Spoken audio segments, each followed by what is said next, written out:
could cover Fiddler that easily. So that's coming up, and I promise you it'll be something we think is interesting and uplifting here in a holiday week. But we begin with the Trump transition. We have these leaders of the Project 2025 agenda, something you've probably heard about if you follow the news. And Trump famously, repeatedly asserted, claimed, even at times insisted he didn't back Project 2025, that it was something over there with other people. Well, some of them are now preparing to enter his administration in key roles. Trump has picked people for all 15 cabinet level spots now. So as we had here now 3 weeks out, basically marking 3 weeks since the election tomorrow, he's moving faster than many other president-elects. He's seizing a kind of focus and giving those people an earlier start for any prep they want to do. They now have all this time till January before they go to hearings and possible confirmation and into those jobs. This speed, though, has also meant that Trump is skipping the vetting and the FBI checks, which protect the government and its people. And that's why one of the top picks is already out. Trump ending last week with his first loss of the incoming administration, and it was a big one. Matt Gaetz, the firebrand that he picked for AG, that he sent down to the Senate along with his vice president-elect to meet with senators to make this pitch. That's how they started this whole thing. And it's a sign of how Donald Trump, while the winner of this election, is also a one-term sort of lame duck figure. We don't usually have presidents take a break and then go into a second term. And so the cabinet is where we're seeing the testing, and in some places where we're seeing Trump make some headway, putting in all these people and also getting early losses. As for the Project 2025 news, Trump has now chosen at least 7 of its authors for various posts. Now, some of these are the kind of posts that fill out any large administration and may not be super important, or we can't say yet what type of larger impact those people will have. Others, including Deputy Chief of Staff Stephen Miller, are clearly in the driver's seat in the White House. Now, this makes some sense. I always try to tell you what's true, best we understand it, what's logical, whatever your opinion or views of these people and what they said in Project 2025, which you're free to have, it makes some sense that Donald Trump is drawing on the aides and staffers and insiders that overlap with Project 2025. So it's not like, oh my God, can you believe Stephen Miller's back in the White House? He was in the White House the first time. We've interviewed him precisely because of his important role around Trump. So this isn't a 5-alarm fire that you cannot believe it's happening. It is, however, and we'll bring you the facts as we get them, it is, however, a contradiction of what Donald Trump ran on when the same issue of Project 2025 came up. Because he ran away from the ingredients of Project 2025 because he and his aides on the Trump campaign determined that it was not politically popular. For example, national abortion ban was basically in 25. Gutting the Department of Education, which for any of its criticisms is still a thing that is more popular with many teachers and parents than the idea of going back several decades and having no federal role in the department. Republicans basically saw that the perception of Project 2025 and the ingredients of Project 2025, including a national abortion ban, were dragging down their party. And that led to many MAGA leaders and Donald Trump trying to do something that maybe it worked or maybe it didn't matter because people were voting on other issues, but with all the overlap that I'm telling you about, and you probably remember some of it if you follow the news, they then had to go out from Trump on down and try to de-MAGAfy a MAGA plan that was originally touted as the MAGA plan for governing. I have nothing to do with Project 2025. That's out there. I haven't read it. I don't want to read it purposely. I'm not going to read it. Project 2025 is not affiliated with the Trump campaign. I don't know what the hell it is. It's Project 25. He's involved in Project, and then they read some of the things, and they are extreme. I mean, they're seriously extreme. But I don't know anything about it. I don't want to know anything about it. It's extreme, which you only know because you know something about it, but you know nothing about it, but you won't read it. It went on like this. And again, I want to say in all fairness, politicians do this. We've reported on things that Donald Trump has done that are different or more extreme or radical. We also report on things he does that more fit into, quite frankly, what makes people sort of burnt out and annoyed with politics in general, which is what's the point of listening to a debate, I just showed you a clip from it, if politicians are constantly running from and spinning their own history. Now, that doesn't mean you can't get a clear view on things if you follow the facts, listen to different sources, and learn. Now, that would mean, of course, like I just showed you, listening to a debate that has both candidates or talking to people in both campaigns as we have done throughout our reporting in this whole era. So we interviewed Trump aides during the campaign and asked about Project 2025. We used our platform, our journalistic power, if you want to call it that, to try to get answers, to try to have a back and forth and to learn. And we also saw, and we discussed it with these aides and in our fact checks in and around these interviews, that there was clearly a tension between what I just showed you, the overlap of Donald Trump's aides and advisors and veterans writing up 2025 and saying this was the MAGA plan, and then the political reality that it was a drag on Trump and other Republicans. So when I asked several different top Trump aides about it on this program, remember, they all denied the links. That Project 2025 has absolutely nothing to do with the past, present, or future. President Trump. The president, his campaign have made it very clear that no one speaks for their policies except for him or their campaign. It's very simple. President Trump has said he has nothing to do with Project 2025. Pretty clear. That's more than one official. Some of them had past White House experience. Some of them had campaign experience. Miller, as mentioned, going back into the second term. And so what you get there is an important piece of evidence, what we call going on the record in the business. They said in public when they wanted your vote that this wasn't what they were about, from Donald Trump on down. And now that they got your vote, they're going back into office to use your votes, the power they got from this election. And they're not just picking one or two, they're picking several prominent Project 2025 authors and contributors, including the co-author of the whole thing, Russell Vought, who Trump is tapping to be a White House budget officer, which is an important thing in the federal government, right? The budget kind of intersects with just about everything. And he's a Trump loyalist. He has talked about trying to sort of kneecap or destroy various different federal agencies. And the Center for Climate Reporting did some undercover work, which is kind of a sting, so it isn't something that certified, verified journalists do, where they kind of went undercover, but it does expose some of what Vought says, and here it is. 80% of my time is working on the plans of what's necessary to take control of these bureaucracies, whether it's destroying their agency's notion of independence. They're independent from the president. The whole notion of an independent agency should be thrown out, particularly with the Department of Justice. The president has, the ability both along the border and elsewhere to maintain law and order with the military. This is about power.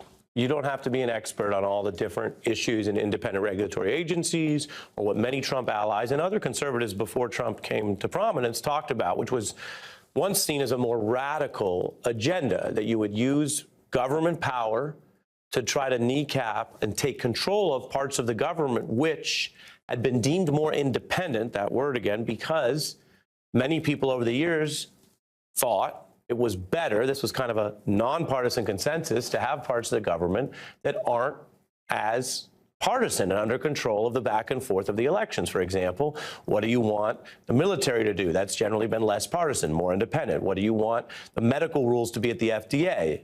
Most folks thought they shouldn't zigzag every 4 or 8 years based on party. And in the Supreme Court, there had been a long-term, multi-decade effort to take more control from these independent agencies, at least if Republicans are in charge. We can have a discussion on a separate day about how some of this fades when they don't think they can run the place. Now, the Trump campaign says that undercover video and that stuff has nothing to do with the campaign itself. But Vought is going to have more power, the individual I'm showing you here. And some of that involves just big priorities about the budget. For example, food assistance for Americans or children who might be hungry, that could be cut. Project 2025 also calls for that. So you can see that some of the stuff that wasn't popular was written down in the book that they ran from, which now looks like it's going to get a second life in the second term. As for restructuring the DOJ, well, again, I just showed you they ended last week having to skip out on the nominee they originally wanted, but empowering the president to have more direct control over prosecution goes back to what has been a disfavored Nixon-era thing. And remember, I've told you this before, this isn't all just left, right, red, blue stuff. There's a heck of a lot of people, independents, traditional conservatives, who don't think, after the lessons of Nixon, that the DOJ should have that kind of power. Here's Trump's new AG pick on the issue. The Department of Justice, the prosecutors will be prosecuted, the bad ones. The investigators will be investigated because the deep state, last term for President Trump, they were hiding in the shadows, but now they have a spotlight on them, and they can all be investigated, and the House needs to be cleaned out. Now, I told you last week, Pam Bondi has a lot more work experience as an AG and working in state governments than Matt Gaetz did. So she comes into this much more in line with the type of experience that past presidents have sought. And if you're tracking these picks, that means that Trump started somewhere way, you see on the screen, way over here with Matt Gaetz and moved to Bondi, right? And she'll go through her confirmation process. But whether or not she has the experience, the Senate also has a big obligation to check whether she meant what she said in those statements and how they are going to try to ensure the independence and the rule of law in the United States, which is something that is supposed to matter regardless of who wins. Why does that relate to Project 2025? Well, think about it. Yes, there's a certain amount of political spin in all of this. But if these are people who will tell you one thing to get your vote and say it out loud from the candidate on down, no, that's not our plan, and then turn around and not even wait weeks, 2-3 weeks in, stuff the operation with all the people they said they had nothing to do with, then how does the government and these co-equal branches of government, the Congress, and the rest of us in society and the press, how do we take these claims and promises when they evaporate so quickly into thin air? That's not just politics as usual. It's part of the challenge of the rest of our governance together, which sometimes matters even more after an election than during it. With that in mind, we turn to someone who is sober, experienced, and cannot be accused of having any particular partisan grudge against the Republican Party. He spent many decades serving it with distinction in the White House. Editor-at-large of The Bulwark, Bill Kristol, served in a Republican White House, served as a Republican, but made early warnings about your concerns about Donald Trump, which many viewers may recall. Welcome back. Thanks, Ari. Good to be with you. Good to have you. Bill, I tried to be both precise and fair about the fact that many politicians over many years sometimes tack this way and that and emphasize this or that when they run. Fine. But when you look at the nexus between who is emerging out of 25, how quickly those claims are disintegrating, and then the very real concerns about DOJ, what do you think it's important for the Senate to focus on? And in general, what should everyone be looking at here? Donald Trump has put in key positions of power three people actually, who will not have Senate confirmations. Stephen Miller, who will be Deputy Chief of Staff in the White House, most powerful figure in domestic policy. Russell Vought, who will be head of the Office of Management and Budget, which is an extremely powerful office in the federal government, especially when the president wants it to be powerful, especially if that person is working hand in hand with the Deputy Chief of Staff in the White House. And then J.D. Vance, the incoming vice president, who's close to both those figures. Those three are the power trio in the White House. And I think if you think about it, the cabinet agency is very important to have a serious confirmation process. Some good could be done. So the worst can be weeded out. You can get them on the record on some things. But at the end of the day, Pam Bondi has never, to my knowledge, worked in Washington or in the Justice Department there. Pete Hegseth has obviously never had any senior position in the Defense Department or in government. Tulsi Gabbard, the same, three-term member of Congress, but again, no position in the executive branch. Leaving aside the extremism of their views and other problems with them, they will be weak figures at these cabinet agencies, compliant figures with Trump and with Steve Miller, Russ Vought, and J.D. Vance. So that is the recipe for a centralized, authoritarian, personalized a source of power in the White House. I think that's what we're really seeing here in the big picture. A lot of these cabinet picks in the Senate, Kristi Noem at DHS. Stephen Miller is going to run DHS. Kristi Noem will come on some TV shows and try to explain the stuff. So it's working the way they want it to work, and they lied about Project 2025, and we'll see if they get away with it. Yeah, I think you laid out a lot there, very informative. And what you said about Miller, he's been on the program. If he comes back on the program, I may ask him, is Bill Kristol right? Are you shadow running these operations? Because the White House has tons of power, but there's a reason why the actual leader of something as powerful as DHS is supposed to be Senate confirmed, supposed to be able to testify in public. For example, people remember, you see those big hearings? That's because the agency heads have to go do that. White House staff don't. And so if you start, as you said, using a playbook where you're having the people who are really making the calls further and further out of public accountability, that's not a blue-red thing. That's against the whole constitutional order. Bill, I know you've agreed to stick around, so I ask you to stay. For hardcore MSNBC viewers, I can say this, it's not relevant to everyone, but to have a Bill Kristol and add some Jelani Cobb on that, okay? That is like, in Thanksgiving, that is like your plate is getting richer and better, in our opinion, and we're gonna do that. Bill, here, Jelani joins, we're back in 90 seconds. We are back with Bill Kristol. Jelani Cobb joins. Jelani, I gave you a big intro on the other side, so take it away. Your thoughts on all the above. Well, there are a few things that you could say here. One, on the authoritarian side of it, to Bill Kristol's point, I think that what this reminds me of is really a kind of Soviet bureaucracy, particularly the part about rooting out people who are disloyal. And you hear this again and again and again in the language of, as a matter of fact, Trump says this about vote, saying that he knows how to get rid of the deep state characters or actors there. First, the deep state is a myth. It does not exist. But second, that's the kind of cannibalism and kind of inward suspicion and hostility that characterized the bureaucracy of the former Soviet Union. And so it's exactly in that kind of play. And then for that matter, the idea of the president exerting complete control over all parts of the federal government is exceedingly dangerous, particularly around the Department of Justice, because what we've seen, time and time again in the near decade that Donald Trump has been part of American public life is a tendency to accuse others of the very thing that he is guilty of doing himself. And so the idea that the federal bureaucracy has been weaponized, the Department of Justice has been weaponized against him, and that's how he's been indicted and convicted in these various instances. If the trend holds true, then that is a foreshadowing of what we can expect from a Trump DOJ. Yeah, well, let's build on that, Jelani, because some of the projected criticisms are fair. The problem is they're hypocritical. So if you run on the position that there are people in Washington who comprise a kind of a corrupt deal-making group, I don't care whether you call them the swamp or the revolving door from the bankers on Wall Street to the SEC, many Americans would say that sounds like a problem, right? If you look at the role of corporate money in both parties, that's a problem.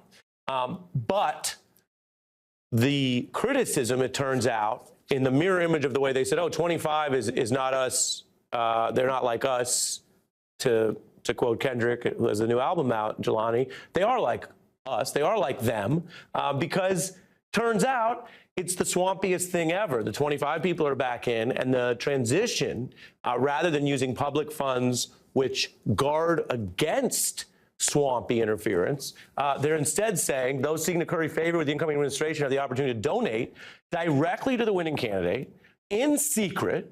Unlike campaign contributions, foreign nationals are allowed to donate to the transition. Jelani, we could use any comparison we want. Imagine if Obama did this. Imagine if it happened in a different decade. Is it not a big problem for transparency and safety that they're taking in private swamp money and they won't tell us who it's from right now? It's totally a problem, but it's also a consistent problem. This started all the way back with the refusal to release his tax returns, ahead of the first term. This was, a question that people had around the Trump Hotel in D.C.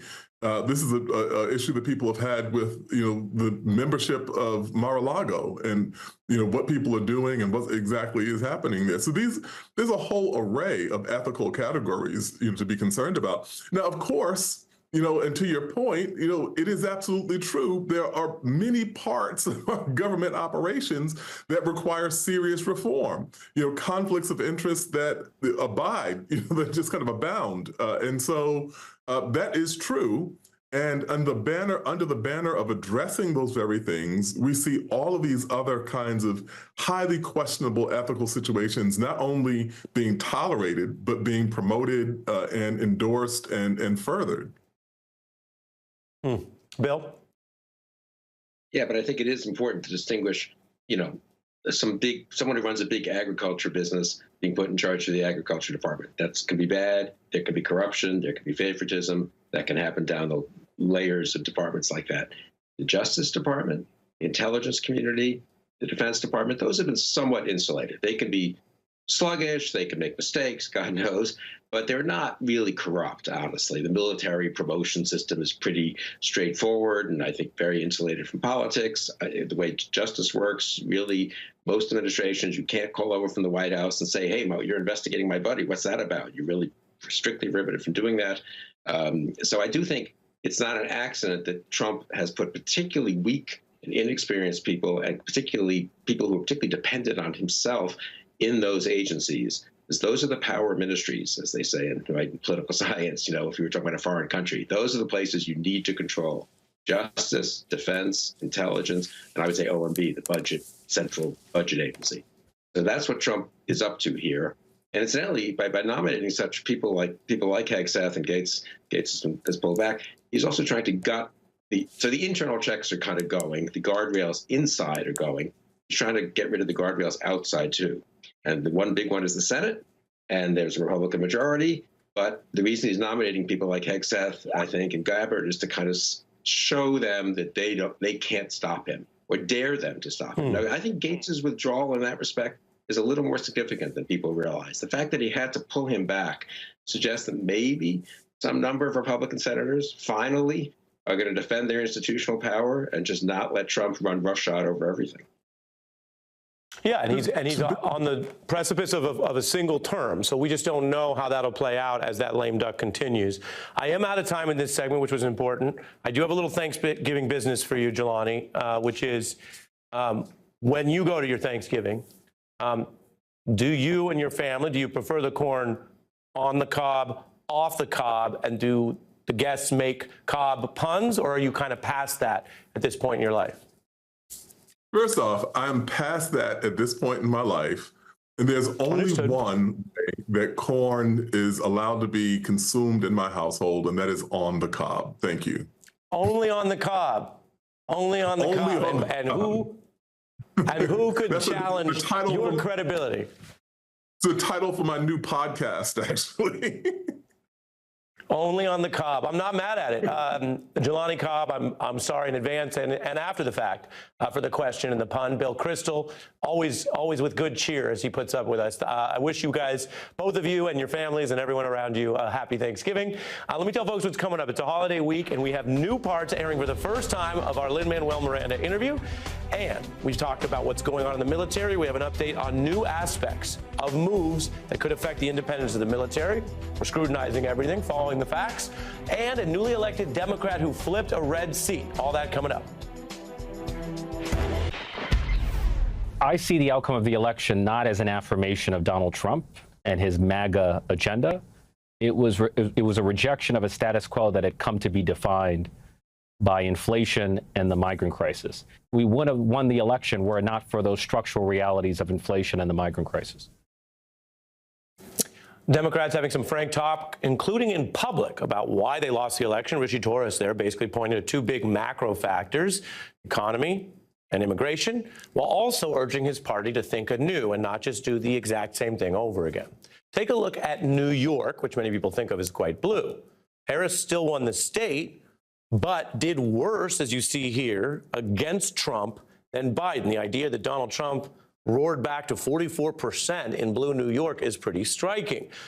At the same time, 600,000 New Yorkers who were part of that Biden margin you see, they stayed home this month. Trump also won Nassau County and Long Island, which is striking because Democrats have dominated there every cycle since '92. And we bring that county up for a reason. It's the same place now sending a Democrat, Laura Gillen, to Congress, despite Trump improving the overall Republican presidential vote there. Here's how she sounded on the campaign trail. You send me to Congress, I will work with anyone from any party. This is the most flippable seat in the entire country. We're 2,000 miles from Mexico, but we're feeling the migrant crisis almost every day. I'll fund our police to keep Nassau County families safe. I cut taxes, eliminated wasteful spending, and took on corrupt politicians in both parties. We're joined now by Congresswoman-elect for New York's 4th District, the aforementioned area there, Laura Gillen. Thanks for being here. All right, thanks for having me. You're in a place that is complicated. It has red and blue, as discussed. The first big good thing for you is, I've covered politics a little bit, people like a winner. You're the winner right now. So there are Democrats looking to the ad we just showed, some of your message, and saying, okay, you obviously tried to meet people where they were. Tell us about not just what you campaigned on in general, but people who were either MAGA or MAGA curious, what you said to them. Look, I ran a really aggressive field program. We knocked on over 300,000 doors. And I didn't just focus on talking to Democrats. I talked to independents and I talked to Republicans. And that's part of the reason I think we won this race, is because I listened to my constituents. I've represented the majority of this congressional district in local office, worked in a bipartisan way to deliver results for the people here. So I think I had some street cred with the voters here. And I insisted that that's what I'm going to do in Congress, because, you know, people are sick of the rhetoric. They're sick of the finger pointing. They want someone who's listening to what they care about and is offering them some ideas for solutions. So if someone in your district, we saw your ad there, says, you know, they're concerned about not only immigration in general, but undocumented, unlawful migration, what would you say to them? Look, our immigration system has been broken for decades. It's been in need of a fix, but there's been a lack of political will on both sides of the aisle to get something done. I think the mandate that we have seen for Washington is you must fix this border crisis. Our asylum system needs to be fixed. People are coming here, seeking asylum, sitting here in limbo for years. That doesn't help them, and it doesn't help us in terms of security. We need to fix that system so claims can be adjudicated quickly and people are either allowed to stay because they qualify for asylum, or they're sent back from where they came from because they don't qualify for asylum. We need to secure our border. We need to send more resources there and put in new technology to make sure it's safe and to stop the flow of fentanyl. And it should be done in a bipartisan way. I think that is really the key to having a lasting reform for our immigration policy, when there's buy-in from both sides. So it's not hyper-partisan, and if the shift in power brings in a new majority, that they're just going to throw out that law and start over again. Let me show you one other thing I'm sure you're familiar with. When you look at the overall margins nationally, Donald Trump had a comeback, but it was a narrow comeback. His 1.6% margin there is not just behind, say, Biden last cycle. It's really behind most other comparisons going back to, the Bush era. And so when you come into this new Congress, where do you see the need to work with Donald Trump as the lawful winner of the election? And where do you see the need for your party to also keep in mind that this wasn't a Reagan blowout, and for all of the shockwave that is the Trump mood, it would seem that you guys have a pretty close mandate yourselves. So my job as the newly elected congressperson for this district is to go to Washington to get things done. And if I can work with the Trump administration to deliver wins for this district, that's 100% what I'm going to do. Donald Trump came to my district and he said he would restore our state and local tax deduction. That is of huge importance to the people in this district. So I'm happy to reach out to my Republican colleagues who campaigned on this, like Congressman Garbarino, Congressman Lilloda, and also to the Trump administration. Say, you came to the district, you said you would do it, let's do it, let's make it happen.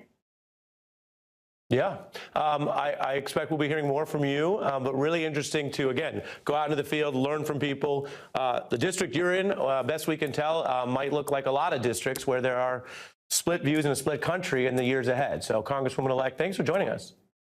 Thank you. Appreciate it. Coming up, Lin-Manuel Miranda. Can't wait to end the hour with him, but also Donald Trump's military plans and what you need to know. Stay with us. Some parts of the current transition are pretty traditional. You name nominees, you debate with the Senate. Other early indications about this transition are quite different, and it's important to keep an eye on what that means. Take the Wall Street Journal, a relatively conservative outlet. It's Fox News' sister publication, and it has this report about a draft order that would create a way for Donald Trump to do something no recent president has done, which is purge generals and further politicize what he views as a military that should be more personally, politically loyal to him. NBC reporting on a list of current and former officials that could be attacked or threatened with court-martialing. Trump also saying he wants to use the military potentially against the, quote, enemy from within. This is untraditional and some of it possibly unconstitutional. There's also the plan about mass deportations you've probably heard. The incoming administration also wants to potentially try to change who can serve. Now, again, remember, the military has a process to determine this. So having a new political approach to it is very different from what the military says it would traditionally do. Trump has a currently embattled pick for the Pentagon chief, who has publicly said women should not be allowed to serve in combat anymore. The London Times today has an exclusive report that Trump also wants to use military powers to exclude people who identify as transgender from their role in public service. And this could come as some kind of priority as soon as his, quote, first day back in office. NBC News has not confirmed this reporting, and if we get transition officials or incoming Trump officials on the show, it's the type of thing we'll ask about to hear their side of the story. I can tell you that Trump aides have been denying that particular report. They say there's just unnamed sources who don't know what they're, quote, talking about, and no decisions have been made. That's a denial that doesn't say it won't happen. It just says the decision on it hasn't been made yet. We will see. Trump has also, of course, attacked veterans and had a very different approach to military, current and